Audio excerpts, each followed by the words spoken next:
हरिओम, मैं आचार्य सौरभ आप सभी का हार्दिक स्वागत करता हूं। यदि अभी तक आपने हमारे इस चैनल को सब्सक्राइब नहीं किया है तो सब्सक्राइब कर लीजिए। दोस्तों, आज हम बात करेंगे यौगिक श्वसन पर। यौगिक श्वसन क्या होती है और इसके करने की विधि क्या है।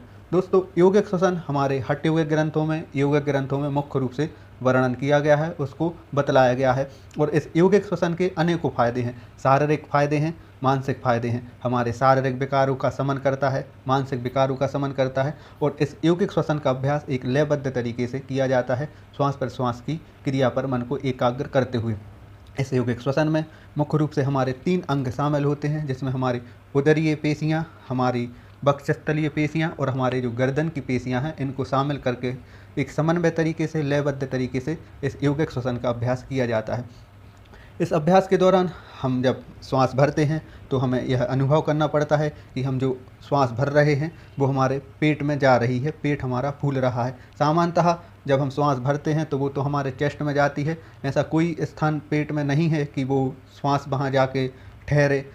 हमारा जो श्वसन प्रश्वास का एरिया है वो हमारे फेफड़े हैं, परंतु जब हम श्वास भरते हैं, ऑक्सीजन इनहेल करते हैं, तो हमारा जो डायफ्राम है वो एक्सटेंड होता है, फैलता है। और इस फैलने के कारण ही हमारी जो उदरीय मसल हैं वो भी फैलती हैं, उन पर दबाव बनता है। और इसके माध्यम से वहाँ की जो मसल हैं, वहाँ के जो ऑर्गन्स हैं, उनकी मसाज होती है, उन पर दबाव पड़ता है और जो विकार रहते हैं उनका शमन होता है, वो वहाँ से निकलते हैं, हटते हैं।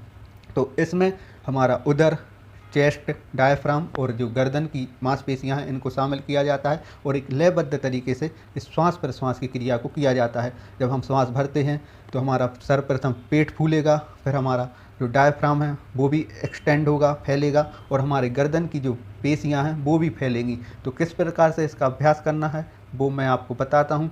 किसी भी एक आसन में आप बैठ सकते हैं, पालथी मार कर बैठ सकते हैं, वज्रासन में बैठ सकते हैं, पद्मासन में, सिद्धासन में। कमर गर्दन को आप सीधा रखेंगे और इस प्रकार से एक लंबी गहरी सांस भरेंगे,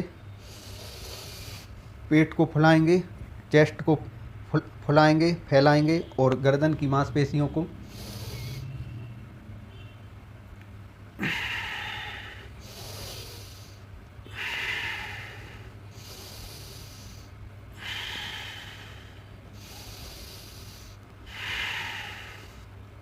इसका अभ्यास आप 3 तरीके से कर सकते हैं, मंद गति से, मध्यम गति से और तीव्र गति से।